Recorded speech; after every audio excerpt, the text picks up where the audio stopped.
The Mountain Plains Prevention Technology Transfer Center at the University of Utah is excited to welcome you to our 6-part webinar series, Informing Prevention with an Emphasis on Adolescents. A recording of this webinar will be posted on our website at pttcnetwork.org/Mountain Plains. Slides will be available in PDF format and posted on our website at pttcnetwork.org/Mountain Plains. For those of you interested in a certificate following today's webinar, please email mountainplains_pttc@utah.edu. NAEDAC approval is pending. For all other licensure and credentials, please apply directly to your board. We encourage you to use the chat feature for questions and messages. Following the webinar, you will see a link in the chat feature along with a QR code to complete a survey. The survey is required for all training events funded by Substance Abuse and Mental Health Services Administration. They want to know how well we provide our services, and we want your feedback to help us improve our trainings. The information you provide is confidential. We ask that you please take a few minutes to complete the GIPR evaluation form. It is my pleasure to introduce you to our presenter today. Dr. Jason Burrows-Sanchez is a professor of counseling psychology in the Department of Educational Psychology at the University of Utah. He is also the director of the Mountain Plains Region 8 Prevention Technology Transfer Center, funded by the Substance Abuse and Mental Health Services Administration at the University of Utah. His research interests include the prevention and treatment of substance use for adolescents in school and community settings. His research has been funded at the local, state, and national levels and has published numerous articles, chapters, and books. He is also a licensed psychologist in the state of Utah. Dr. Jason Burrows-Sanchez is now going to start out with a few key questions. I do have some key questions for you in terms of I like to structure my webinars so that we try to answer things along the way. 3 key questions. One key question is, what is the prevention model, which we'll talk about in a bit. The next part of the webinar will focus on what are important biological and social developmental markers for adolescents. Most of us, myself included, are probably more familiar with some of the social developmental markers, maybe a little less familiar with some of the biological markers, so we'll talk about those. And then the third thing is, how do we connect prevention programming with developmental markers? What does that mean for terms of the type of preventive interventions that we work with and we implement and so forth? Well, to start with the first question, what is the prevention model? One of the things that I want to point out is there really isn't one prevention model per se. There's different prevention frameworks and prevention models out there. I'm gonna kind of present 3 quickly today. And what I want to point out is these models are complementary. So they're not necessarily, where we can use them together and we can think about how they function together. One of the ones that I want to point out is the SAMHSA Strategic Prevention Framework, which is more of a comprehensive framework or planning process to prevent substance use and misuse.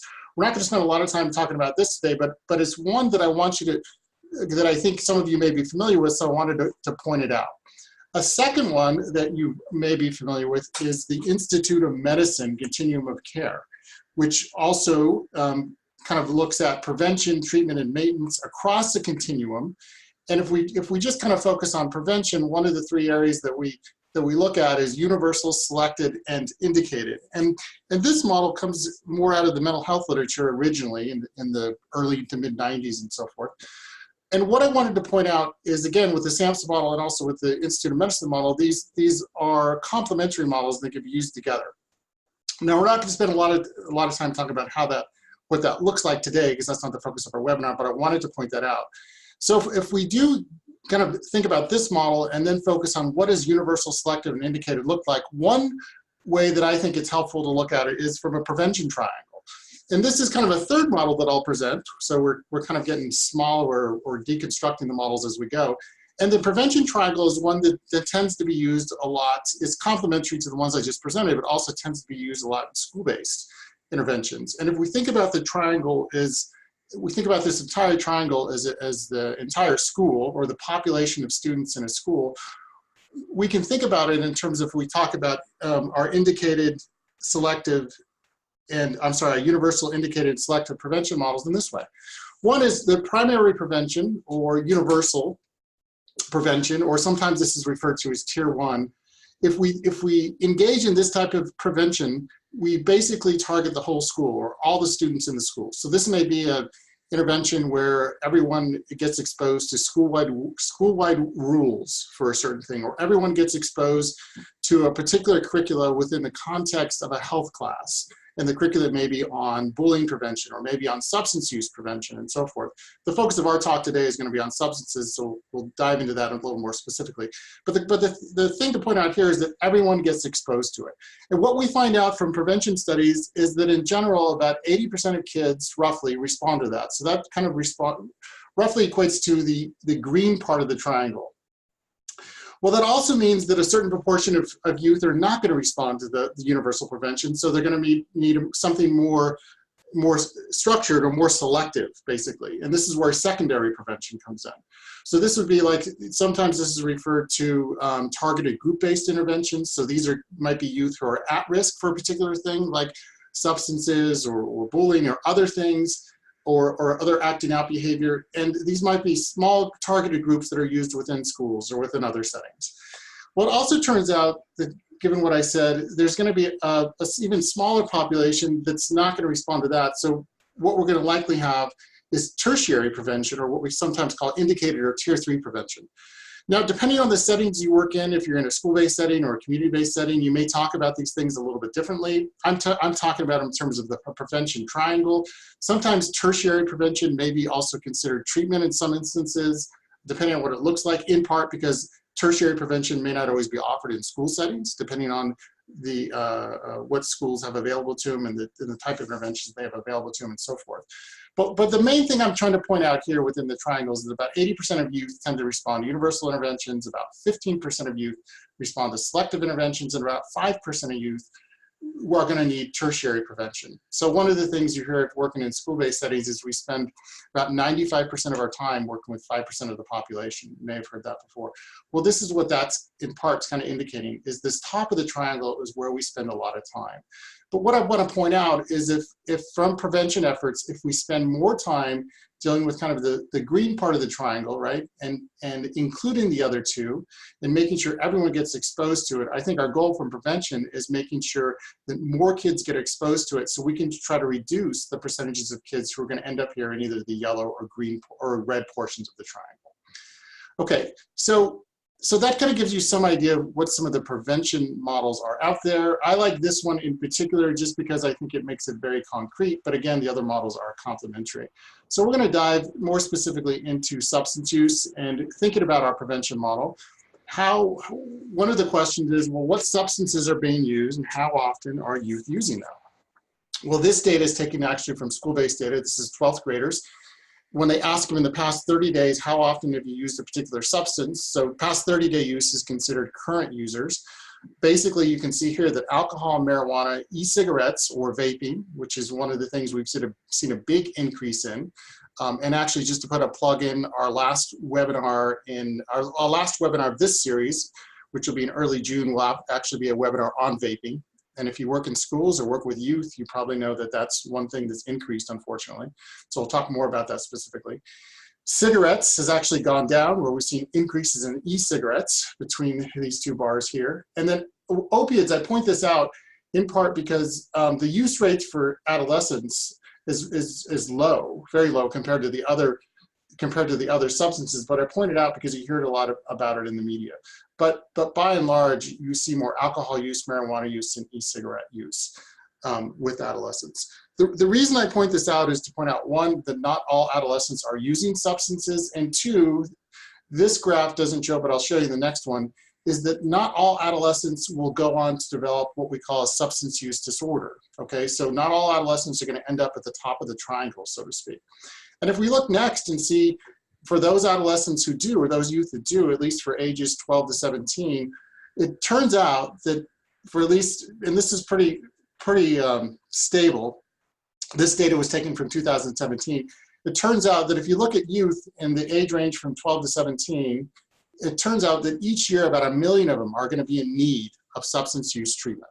Okay, so that means that youth who meet the diagnostic criteria for a substance use disorder or otherwise are in need of treatment. So if we don't do prevention and we think, well, the youth that need it are going to get serviced at the treatment end, that's not always the case, because if we look at the next bar here, we find that unfortunately only about 18% of them, or more specifically about 184,000, are actually going to receive treatment every year. So the vast majority, or 80%, are not, even when they need it. So, and again, this is just another plug for why prevention is really, really important, and why we should consider it in the things that we do. Okay, so we're going to shift gears a little bit and also now start talking about what are some of the biological and social markers, but we're going to start with the biological markers of adolescent development. And so part of what we're getting at is, why do some youth end up in different parts of the triangle? So the great thing about technology in the past 20, 25 years, at least in terms of neuroscience, is we know more about adolescent brain development than we ever have. And in the coming 5 to 10 years, we'll know even more, which is great. And what that does is it puts this type of information into the forefront, into the public healthcare arena, and people tend to know more about it. One of the things that's probably more common knowledge now than it was 10 years ago is that the brain doesn't fully develop until a person's mid-20s, which is pretty important to know, because that really helps us understand more about adolescence and what functioning looks like, what brain functioning looks like during the time of adolescent development, and how can that help us consider kind of what's going on. So let's kind of delve into that a little more closely. So again, here's the picture of the brain. Some of the things I wanted to point out is that the brain, there's different components of the brain, which we're going to be talking about more in a sec, but also the brain is a very efficient organ. It develops over time, and what really develops within the brain is those connections between the neurons, so they become more dense. And as we get exposed to things and as we learn things, those neurons become efficient, so the ones that we need take charge, and the ones that we don't need basically tend to get pruned off and so forth. And that happens across time. The other thing we know about the brain, that even though we have specialized areas for things like vision or sensation or movement, it's also interconnected, so the brain talks with each other, which is also a good thing because we want it to. And the other thing I talked about in terms of the adolescent brain development, some of the things that's really important, is we know that the brain kind of develops, or the connections between neurons mature at different points in time. So one of the first things that matures is the brain stem. I'm going to go back here, the brain stem, which is kind of, we can consider, and again, I just want to point out, I'm oversimplifying this a bit, but the bottom part of the brain. So when we're born and so forth, the brain stem that helps us do things like breathe and swallow and have a heart rate, right? And have blood pressure and maintain consciousness is active from the time that we're born, which is good because we want that to happen. We can also kind of think about these as autonomic responses. These are not things that we want to have to think about a lot. These are things that we want to have ongoing from the time that we're born. One of the things we also know from the developmental literature is that as adolescents, as we get towards adolescence, so at any time from, let's say, 11, 12, 13, the middle part of the brain starts to become more fully online. So those connections start to become more fully made and so forth. Again, I'm oversimplifying this, but what we call that part is the middle part of the brain, or the limbic area of the brain. And in part, we refer to this as the emotional area of the brain. So some structures, some important structures related to this are the amygdala, which helps us with the processing of emotions like fear and anger. Another important component of this structure is the fight or flight response. So heightened sensitivity, heightened emotion when we come in contact with things that we either may have fear of, or we may have to decide whether we need to stay or go. Also, the hippocampus is another area that comes more fully online during adolescence, and also the hypothalamus. And if you work with adolescents at all, you probably know that hormones and emotional or mood changes is very common during adolescence. And one of the reasons we believe that is because this is the middle part of the brain, and it's also coming online more fully during adolescence. So one of the things adolescents are working to do is determine, how do I emotionally regulate, right? I'm experiencing these emotions because of the differences that are occurring in my body and so on and so forth, and how do I regulate those things? Well, we also know from the brain development research is that the prefrontal cortex, or the cortex area of the brain, or the top part of the brain, doesn't fully develop until a person's mid-20s. Of course, there's individual variability in this, so you may find adolescents who are 15 who make good judgments as a 25-year-old and vice versa. But in general, on average, the front part of the brain doesn't fully develop until a person's mid-20s. At least that's what we know now. So what you could probably understand or think about, well, actually, before I get into that, let me talk about what the prefrontal cortex does, even more importantly, is it really helps with making judgments, right? Making decisions, planful decision-making, and determining, well, I have these two things to weigh out. How do I think about these consequences that I may experience and plan for them? So instead of being just impulsive, how do I control or deal with that impulsivity and manage that? So some people refer to this as executive functioning or planful decision-making, but that's what that top part of the brain really helps us with. So as you can probably already guess, that if the bottom part of the brain is pretty much there from when we are born, although there are periods of development across time, and that middle part of the brain is coming more online during adolescence. But this top part of the brain doesn't fully develop till mid-20s. You can see how at times during adolescence, the emotional part of the brain or the conceptualization is it may be more mature than this top part of the brain. So if we think about what's going on with adolescence and we're thinking about, hey, the things that I'm experiencing, the emotional components, the sensation seeking, the motivation to do things is really high and really heightened for me, but I don't have a lot of judgment yet. And I don't have a lot of experience with how to manage those things. You can see the potential problem here where we have a system where the car or the engine of the car is really getting started and really getting revved. But the braking component, to use an analogy, the braking component isn't quite there yet, okay? Okay, well, actually, before I move on to the next slide, the other thing I wanted to point out, this reward pathway, and we're gonna delve into, which is kind of related to this middle part of the brain here. Let's delve into that a little bit more. So one of the other things we know from substance use research, and specifically, is looking at what's called the reward pathway. And the reward pathway is comprised of a few different things that we'll look at. And one's called the VTA, or the ventral tegmental area, the nucleus accumbens, and then the prefrontal cortex. And so the nucleus accumbens and the ventral tegmental are new from the previous slide. The prefrontal cortex I already talked about. Well, the reason that these things are important, because what it looks like is just from sensation seeking and reward, these things tend to be heightened, these structures tend to be heightened during adolescence.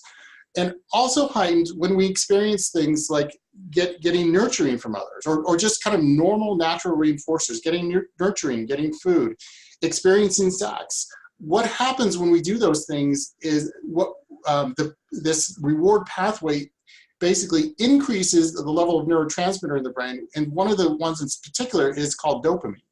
So dopamine, when we experience just kind of natural reinforcers like eating, drinking, nurturing, and so forth, dopamine is increased and expressed throughout this reward pathway. And it seems like the nucleus accumbens and the VTA are especially sensitive to reward seeking, experiencing sensation, and kind of heightened emotional response. And that's good, because when we eat, or are satiated or get nurturing, the body tells us, the brain's telling us, we want to have those things, please keep doing them, which is basically, from a biological standpoint, the level of neurotransmitters, specifically dopamine, is increasing its reward pathway. But the problem is, if the prefrontal cortex is not fully developed, we don't yet kind of have the braking system to say enough is enough, right? We kind of have to know when we need to stop and kind of say, yeah, we've had our reward, we've had our experience, in terms of sensation seeking and so forth, but we have to also have a point or an opportunity where say we need to put on the brakes. And that's what we're saying, where the front part of the brain, or the top part of the brain, isn't quite fully developed. Well, one of the ways that can cause particular problems is when we think about it in relation to substances. So if we take that same reward pathway and we look at where various substances activate the reward pathway, because what we tend to find out is that substances of use or misuse tend to activate the reward pathway, or mimic the levels of dopamine in the reward pathway, the same ways that natural reinforcers do, like I said, like food, nurturing, sex, and so forth. So when we take substances of use or misuse, essentially what they do is increase, again, the levels of neurotransmitter, in this case specifically dopamine, either more directly through the ventral tegmental area, or through the nucleus accumbens, or more indirectly. You can see alcohol here. And also there may be more than one point in which they affect this reward pathway. One of the things that we know from the research is not only increases the level of dopamine in the reward pathway, right? But we don't have yet, again, the brakes to say, you know, maybe we should stop doing this. Maybe this isn't a good idea, and so forth. And the other thing we know is because of, when I talked before about the kind of middle part of the brain, or the limbic area of the brain, is we know that adolescence is a time of emotional heightened sensitivity and so forth. And what we tend to find from drugs of use is that, or misuse, is that when this happens, they also tend to mimic the body's responses to stress. So we tend to find with drugs of misuse, like alcohol, heroin, and other things, is when they interact in this reward pathway, it tends to amp up that emotional response in the brain. And one of the outcomes of that is it increases a hormone called cortisol. And remember what we talked about before is that the hormone portion, or the hypothalamus portion of the midbrain, is really come online during adolescence. And cortisol is good because basically it's a natural reaction when we experience stress. So anytime we experience stress, cortisol gets pushed out into our brain. And one of the functions of it is what it does is it slows down actually the prefrontal cortex. And it says, you know, I don't want to have to think about this too much. We just need to make a decision because it's a heightened emotional response about what we need to do. So we go back to that amygdala, and it's a fight or flight response, right? So if I'm putting my hand on a hot stove, I don't want to have to think about that too much. I don't want my prefrontal cortex to get involved too much. Why? Because I want to make a decision really quickly about what needs to happen. And what we tend to find is that emotional part of the brain tends to take over really quickly and make those adjustments for us and take our hand off the stove.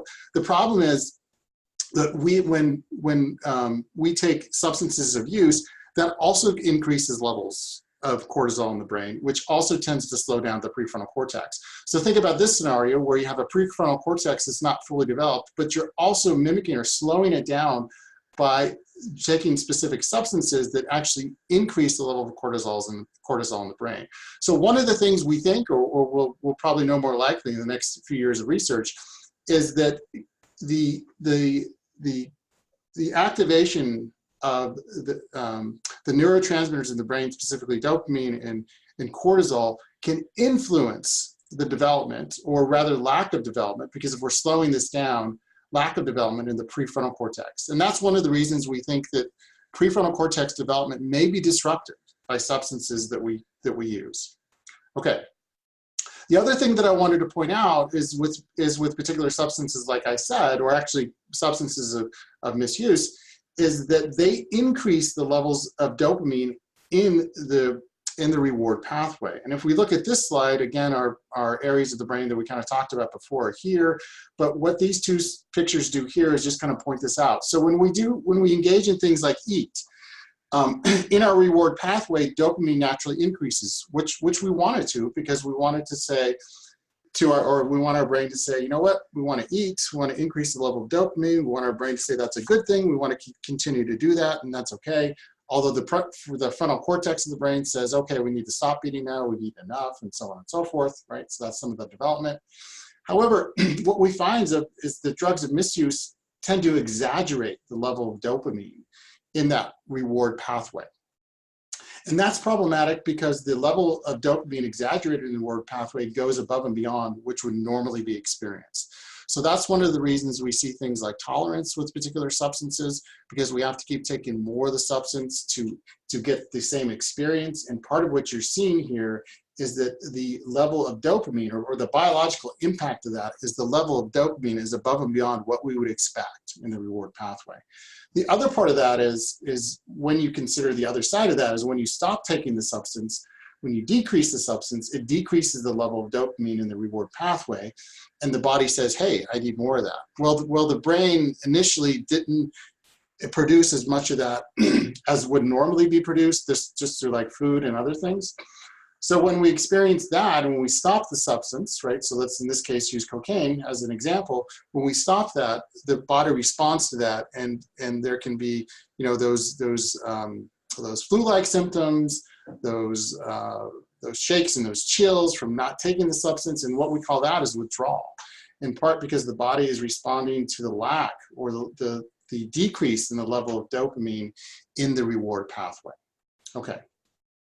So that's some brain biological pieces around adolescent development, things that we know about, things that we've learned, which are pretty important to kind of consider within the context of adolescent development. So let's try to put some of these things together real quickly in terms of adolescent risk-taking, impulsivity, and cognitive control. So if we think about adolescent risk-taking or sensation-seeking behaviors, that's a pretty typical part of adolescence. Part of the reason we think that is from a biological perspective is because of that middle part of the brain that tends to come online or get more strongly associated during adolescence. Adolescents, we also tend to find, just when we observe adolescents, they tend to engage, as an age group, adolescents tend to engage in more risk-taking behavior than either younger age groups or older age groups, believe it or not. So the biology tends to match up with what we see kind of socially or just observationally. Also, what we tend to see is the impulsivity. We know that it correlates with risk-taking, not thinking things through, and that many times impulsivity is related to emotion rather than a cognitive process. And part of the reason we think that's the case is that prefrontal cortex thing is not as fully developed or not as fully mature, let's say, as the middle part of the brain during adolescence. And so the middle part of the brain and the front part of the, or the top part of the brain aren't talking to each other as much as they will likely as development takes hold as the adolescent continues to mature. So this cognitive control part, or that prefrontal cortex, so things like, you know, executive functioning, consequential thinking, decision-making, and problem solving, all things that we want adolescents to develop, right, to make good decisions and so forth, isn't fully there yet, or we don't think it's not fully mature yet within adolescence, but it takes time to develop. Okay, so these are some of the explanations or reasons why we may see differences between adolescent risk-taking, impulsivity, and then cognitive control. So we ask ourselves, why did they do that? Why didn't they make a better decision? Well, there actually may be some biological factors for why that takes hold. Okay, so we're going to switch gears just a bit and talk more about kind of the social developments. We talked a bit about the biological. Let's talk about some of the more of the social development. So when we work with adolescents, typically we tend to focus on the individual adolescent. However, I also like to point out that the adolescent is influenced by a lot of different things. In particular, three of the more socializing agents that adolescents will experience are the family, the peers, and the school, you know, in different ways. Also, they'll experience influences by their community and their neighborhood. You know, how safe is the neighborhood they live in? What's their community like? Is it organized? Is it not organized? Can all have effects on adolescents. Also, they're influenced by the social norms, the laws, the geographic differences, and so on and so forth. And these are all things to take into account that are impinging upon adolescent development as we work with them. So even though we talked about the biological pieces in the brain and so forth, the brain interacts with the experiences that are attached to them, right? The exposure that the adolescent has across time as they are developing and so forth. And all these things are kind of related to that. So I just like to point this out from a broader perspective and to think about, these are not only influences on the adolescent, but these are also kind of, we can think about points of intervention in terms of areas that we work with in adolescents. And again, I just point this out because I like to have us just think about it from a little bit of a broader perspective than sometimes we typically do. Well, one of the things that absolutely occurs during adolescence is this thing called puberty. And puberty tends to be a universally recognized shift as some more mature stage of development, right? So when adolescents hit puberty, I think many of us think that, well, they're more mature now, right? We should have different expectations for them and so forth. Even though if we think back to our own puberty, it's probably a time period when none of us want to revisit, just like middle school, you know, and so forth. None of us want to go back to. And we know that there's biological components occurring, and I explained some of those kind of in the brain development piece, but there's also social components occurring during puberty as well. And specifically, you know, within specific cultures, ages such as 13 or 15, when puberty occurs, you know, earlier on, we may have thoughts about, well, as the adolescent develops and hits puberty, we have different expectations about how they should act. But that may not always match up with the biology in terms of what the biology looks like around the brain development. And that's what I'm trying to point out here. So just a little factoid for you. Currently, the average age of puberty is around 12. About 100 years ago, the start of puberty was about 17. So it was older. So puberty was older, you know, as we look back in time. It's younger now.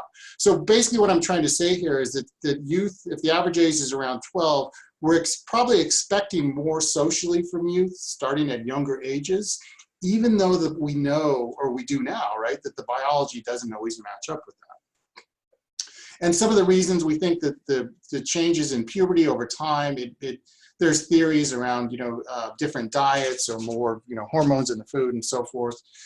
There's a bunch of different theories on there. There's no, one thing that I would ascribe to, but there's a few different reasons, at least we think why.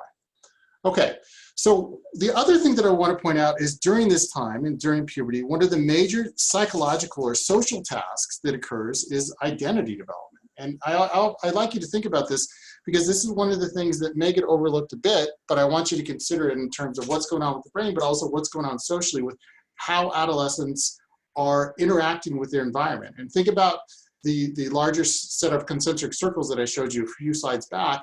One of the developmental tasks, and we know this from way back if we look at the theorists like Erik Erikson and Piaget, developmentally, one of the things that's going on are adolescents and youth are trying to figure out how do they see themselves, how do others see them, and how does the world see them? This has become, I would say, my experience with adolescents and so forth, this has become a bit more complicated. I don't have a whole lot of time to go into this, but it's become a bit more complicated with things like social media, because adolescents have a lot more access to things now than they ever have, and on demand, right? So they get different messages about who they are or who they should be or who their friends are, who their peers are, or who people are that they look up to and so forth. So what I'd just like to point out here is one of the major psychological tasks that may get overlooked, but I don't think it should, is identity development, and thinking about how do adolescents view themselves, how do they think others view them, how do they think the world views them. One of the other things I wanted to point out is one of the things that we use with adolescents, just because I like to be practical in the presentations as well. And this is one of the identity sheets that we've used with adolescents in terms of looking at that. So if you can see here, we kind of use a concentric circle diagram and ask the adolescent how the person sees themselves, what does the person look like in terms of themselves and describes themselves. What are various categories to help them along? What are various categories, how you would describe yourself in these things if they're relevant or not, and put them in the other circle. How would others see you? And then what's some evaluation about some of these descriptors that you have for yourself, which are both positive and negative? And not to evaluate them either positive or negative, but really to have a starting point for conversation around this idea around identity and how identity plays into adolescent social well-being and so forth. If we look at the research, we know that social identity is really important for adolescents, and we know that having a better sense of self kind of relates to having better mental health across time. And so from a social perspective, from one of the social markers, I can't overemphasize identity as being one of the important things that we should probably take into consideration in working with adolescents. Okay, so just to kind of move on, what are some of the social markers of adolescent development? And one of the things I talked about before is even though we know things like puberty, right? So even though kind of universally, many of us recognize that puberty is kind of a marker for some type of mature adolescent development. So maybe socially or observationally, we expect more from our adolescents as they age. But even knowing now that the brain doesn't always match up with that. So let's think about this. Let's play around with that a bit. Let's think about some of these things. So what are some of the age-based social markers that we have in society, right? One is that 13, there's some magical age of 13 where we become a teenager, right? So our expectations, and I said the average age of puberty is around 12, so right in that age range. So if we think about being a teenager and we think about what our expectations are for teenagers, right? Our expectations may be a bit high if we know biologically that that's not where they're at in terms of the brain development. Again, realizing that there's great variability in terms of adolescence, and some will make better decisions at younger ages, than we give them credit for and so forth. But just think about in general where 13-year-olds are. And here's another one to consider in terms of when an adolescent or a youth turns 16, they get a drive. They can, in most states they can get a driver's license. If we think about it from a biological perspective, knowing what we know about the brain, kind of how does that make sense in terms of their prefrontal cortex and decision making and so forth. If we use the age of 18, right, what are some of the things that youth then at 18-year-olds, which we can now consider adults, are able to do or not do? One of the things they're able to do is vote. They may, and depending on what systems they're in, if they're receiving services in a particular system, they may or may not be eligible for youth or adolescent programming. So if at 17 they were in an adolescent programming system, but now at 18, magically they become more eligible for an adult system, developmentally, it may not be as appropriate, right?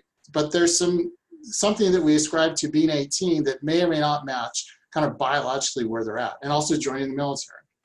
And then if we can kind of consider on and kind of going along with our substance use theme, 21 is using alcohol legally, you know? And so how do we decide that? How does that make sense for adolescents? The reason I point out these social markers of adolescent development is I just want you to consider that our social markers of adolescent development may not always match onto our biological markers. So as we learn more about brain development, those two things may not always match, but I think what I want you to consider more fully is that within the context of our interventions, think about how they could match or what some of the things are that you want to be working on during these different time points. Okay, so this next slide, I hopefully will put these things more together for you and kind of bring home some of the social and the biological development, what I was just talking about. So this timeline is a chronological timeline across the top, and it has, as many of us think about adolescent development, you know, or youth or just child development or whatever it may be, from birth, you know, age 0 to puberty happens here. Again, I said average age is 12 right now. Adolescence is sometimes between 13 and 18. Sometimes we call this early adolescence or mid-adolescence, and then above that is late adolescence and so forth. And that's kind of a chronological timeline. And again, I talked about what are some of the adolescent or developmental markers in the prior slide.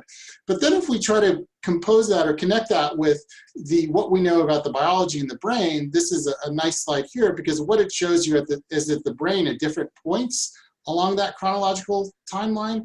And the darker colors, you know, it's pretty clear to see here that the darker colors it reflect greater maturity, right, or greater development in those brain structures.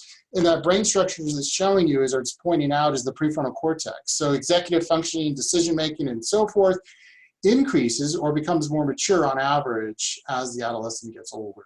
So bringing it home, what I'm really trying to say is some of the things that we should think about as in terms of our prevention efforts and so forth is really trying to match social and biological development of adolescents. Okay, so how do we do that?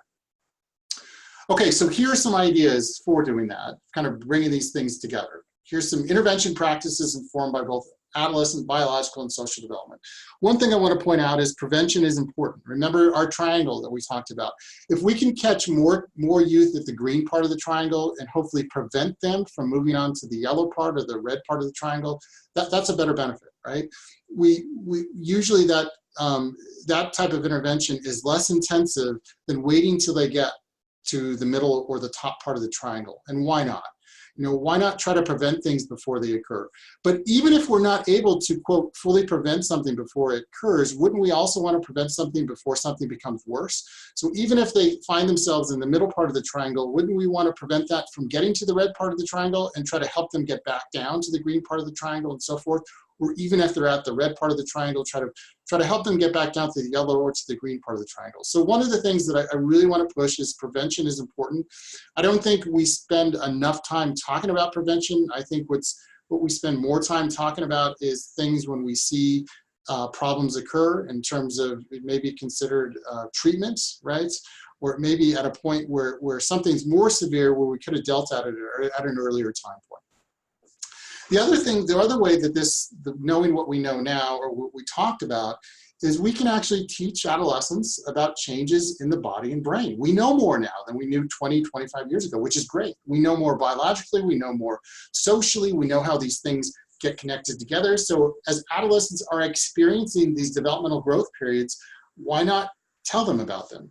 I work from a standpoint of the more information, the more accurate information we have about things, the better decisions we make. And one of the ways we make better decisions is getting accurate information. So if there's ways that we can work into our interventions about giving them factual knowledge about how these things influence them in terms of, you know, when I have heightened sensitivity or heightened emotion, what does that look like? Why am I experiencing that? And I tend to find that having that tends to normalize some of this process for adolescents, and not only for adolescents, but also us as interventionists, because it provides a context or an explanation for why things tend to occur at different periods. The other thing that we can probably see from that middle part of the brain is teaching emotional regulation is probably pretty important during adolescence in terms of how to deal with things like anxiety, anger, negative moods. These are things that adolescents are going to experience. And again, if you work with adolescents, this is not news to you. You already know that. But how do we teach better emotional regulation skills knowing that that prefrontal cortex, that top part of the brain, isn't quite fully mature yet, right? And as that becomes more mature, that's going to help with some of these emotional regulation strategies, but why wouldn't we want to teach them earlier on? And another component is teaching problem solving and decision-making skills. Just, trying to enhance or working to enhance, being informed by what we know biologically. So if we know the prefrontal cortex isn't fully developed, why wouldn't we want to try to enhance some of those skill sets around problem solving and decision-making to help that prefrontal cortex make some of those connections between that middle part of the brain and the top part of the brain. So my work with adolescents, because I worked with adolescents in school settings and community settings and so forth, is I tend to find that adolescents need kind of some of this explicit decision-making and problem-solving skill sets, because we don't always explicitly teach them in school settings. One of the examples I use is we may teach them implicitly how to solve for X in algebra, but how do we teach them how to problem solve that when someone offers them a beer, or someone offers them alcohol, or someone offers them an opportunity to vape at a party or some other setting, right? How do those things apply? So directly teaching problem solving and decision making can help along.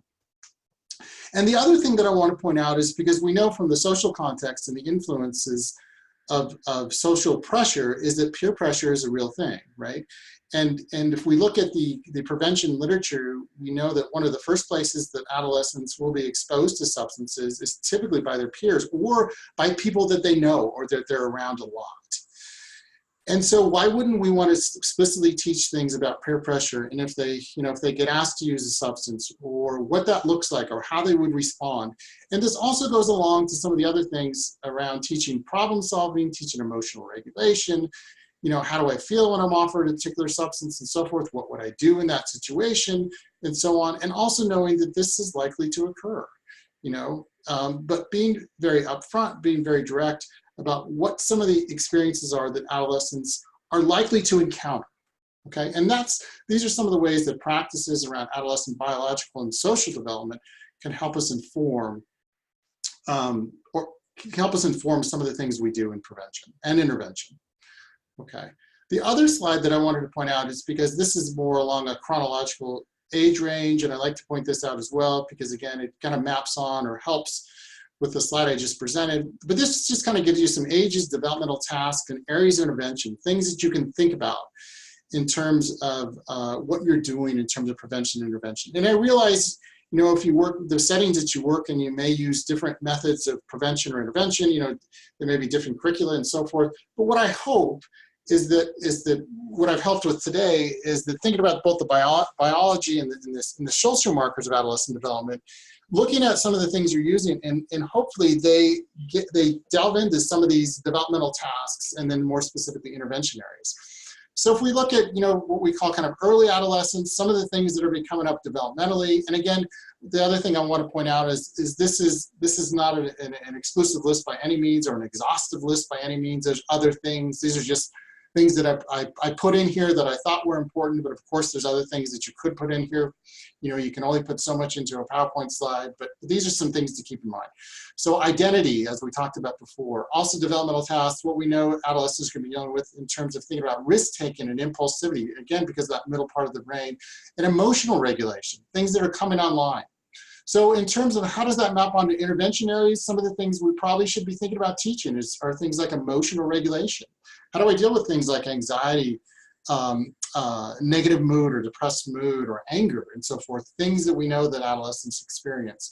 Also problem solving and decision making in peer relations, right? So problem solving and decision making going for that prefrontal cortex. What are ways, or how does knowing what we know about the biology inform what we want to do with adolescents? Why wouldn't we want to help reinforce the growth and development in that prefrontal cortex.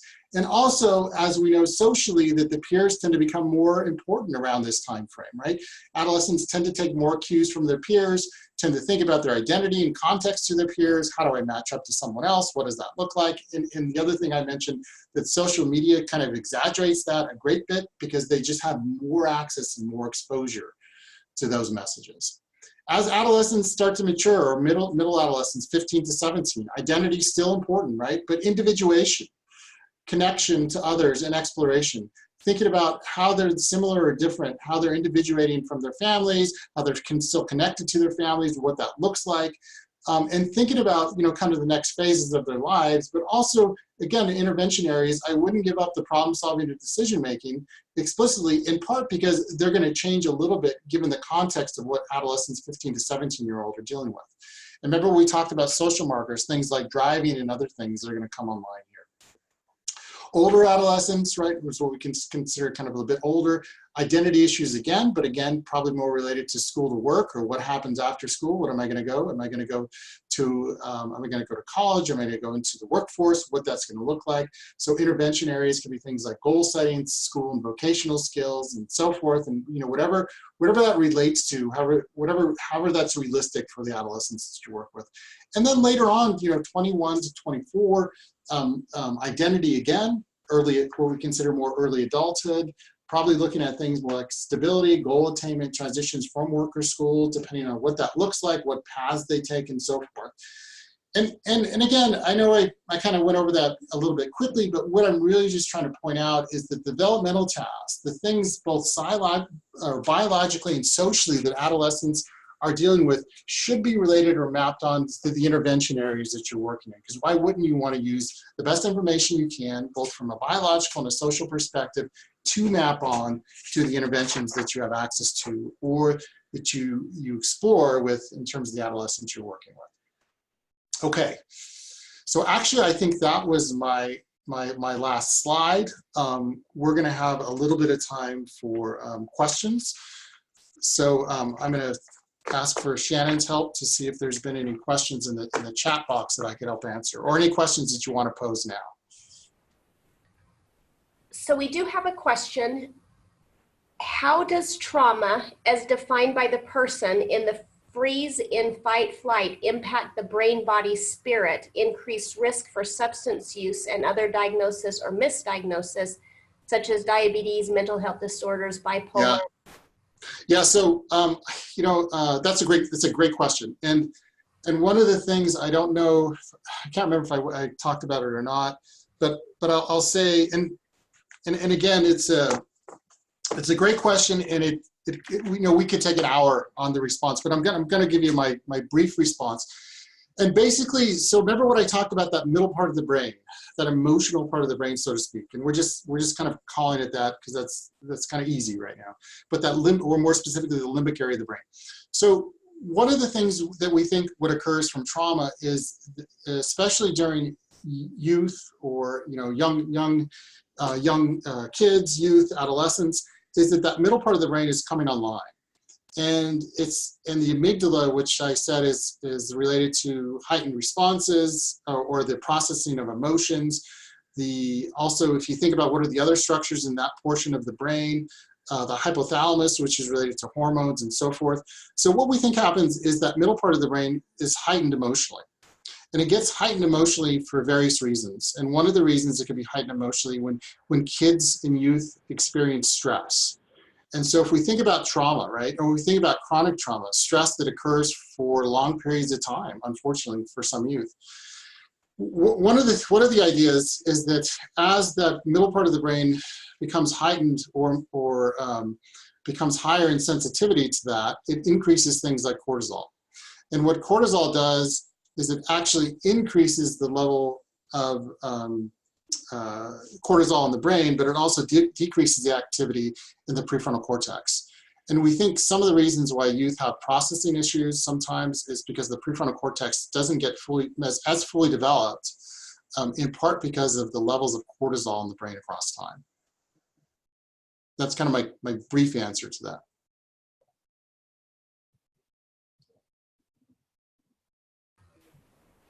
So if you have any more questions, feel free to post that in the chat section.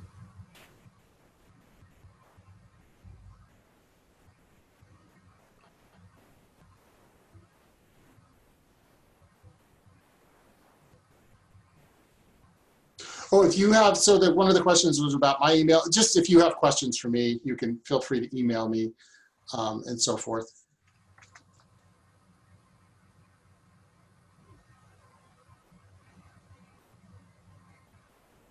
Can you please go over the dopamine and cortisol effects of drug use on the prefrontal cortex? Yeah, so the dopamine is part of, that's a great question. The dopamine is part of the reward system, or that reward pathway. And again, I'm oversimplifying this a bit. The dopamine increases when we experience just typical things that we would enjoy, like food or nurturing or sex, like I said before. So that's pretty normal, that's pretty natural, right? And the reason we think that's rewarding to us is because the neurotransmitter dopamine gets expressed in this reward pathway, particularly through the VTR, the ventral tegmental area, and the nucleus accumbens. And then our brain says, at the prefrontal cortex level, the brain says, yeah, keep doing that. That's a good thing. We want to keep doing that. Well, that makes sense, right? That we want to eat and get exposed. We want to have food, but also our brain also has opportunities, the prefrontal cortex, to shut off and say, well, you know, we've had enough of that, and so forth. Well, what the, and I'm going to go back actually, the prefrontal cortex, the problem with that is that drugs, well, actually drugs, and in general, and the level if they do this changes depending on the specific substance, mimics the response in that reward pathway, which increases the level of dopamine. And as I showed you with the cocaine example, some of the drugs really exaggerate the levels of dopamine. But what they also do is they mimic that heightened response in the brain, and we think adolescence is one of those key times when the brain is really primed for this to occur. We see this with nicotine, and if you have time to watch, go stay with our vaping webinar, which will happen in a few months. We'll talk about nicotine more and why we think nicotine is one of those, and the adolescent brain are kind of primed together, why that's such a key time for nicotine addiction and so forth. But it seems to be that the drugs also mimic our response to stress. And so what that does is it increases the level of cortisol. What we think it does is increases the level of cortisol, which is okay because our brain responds to stress in that way. But the problematic point is that it increases the level of cortisol, but what cortisol naturally does is it decreases the activity in the prefrontal cortex. So so here's the take-home message. If an adolescent is using substances and increasing the level of cortisol in the brain across time, right? And the dopamine saying, keep doing this, but the prefrontal cortex isn't fully developed.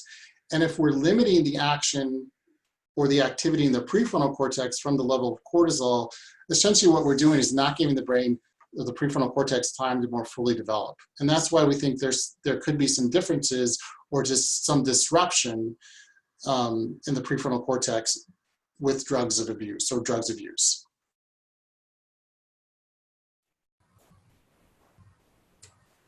Do you have any recommendations for specific programs that teach emotional regulation, problem solving, decision making, and peer relations? You know, that's a great question. There's a lot of programs out there. There's a lot of lists out there and so forth. You know, I would say more importantly for you want to find programs that are, you know, of course, evidence-based, but really look at, you know, what are the things that you're trying to teach? In terms of your program, you know, what are the things that you really want to get at, and will that program actually do that for you? And does it map on to some of the social and biological markers that we talked about? I would say that's the most important piece. So this one came through. I work with younger adolescents age 10 to 14. Any key developmental milestones related to the limbic system, prefrontal cortex, etc.? I'm sorry, what was the age range again? 10 to 14. 10 to 14. Yeah, so basically what I was talking about, so again, I was oversimplifying some of the developmental processes, but yes, those things, I would say what I was talking about in terms of the limbic system, those things are going to start to come online right around puberty. So 10 to 14 is going to be right in that age range. Average age of puberty is around 12, so those are some of the things you should be seeing right around that time frame. So actually, I would say a large part of the biological lecture that I pointed out is specific to the age ranges you're referring to.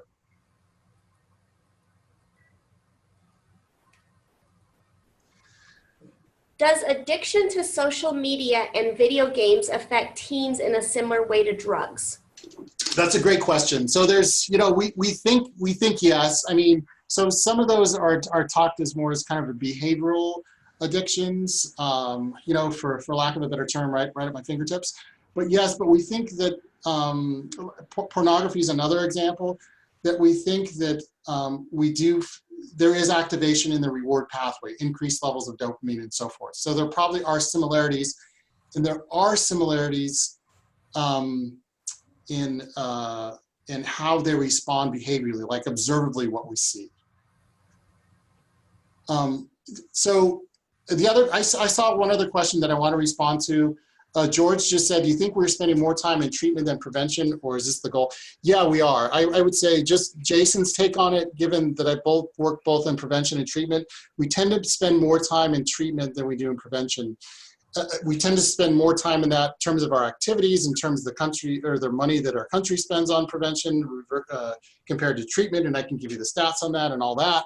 And my plug here is that if we can spend more time in prevention, or you know, kind of having things be more equitable around prevention, around the continuum from prevention to treatment, we would probably help more kids in earlier stages than instead of waiting for them to get to treatment. And that's one of the keys, one of the things that I'm trying to point out.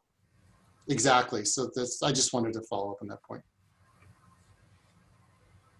And I realize we just have a couple minutes left, and we have a few more slides to get through, just housekeeping slides. So I want to make sure we do that. And again, if we may not be able to get to all the questions, I'm sorry about that, but we'll do our best to post those for you, where you can access those for the questions we weren't able to get to.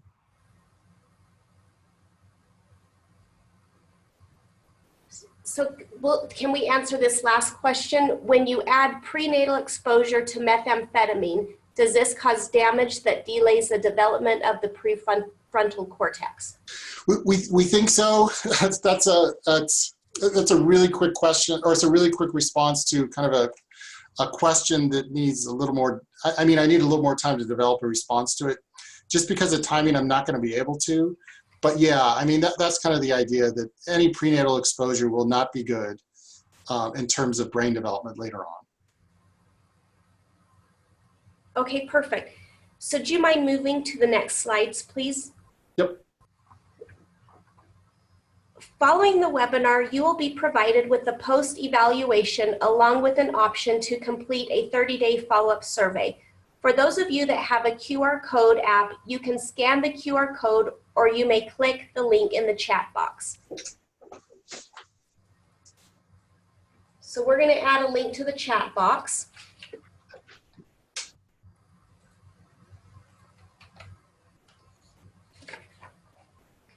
Thank you for attending today's webinar.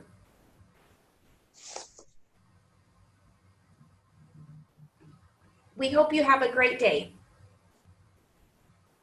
Thank you, everybody. Thanks for your time and your effort. I appreciate it. And feel free to reach out if you have additional questions. Have a great rest of your day, everybody.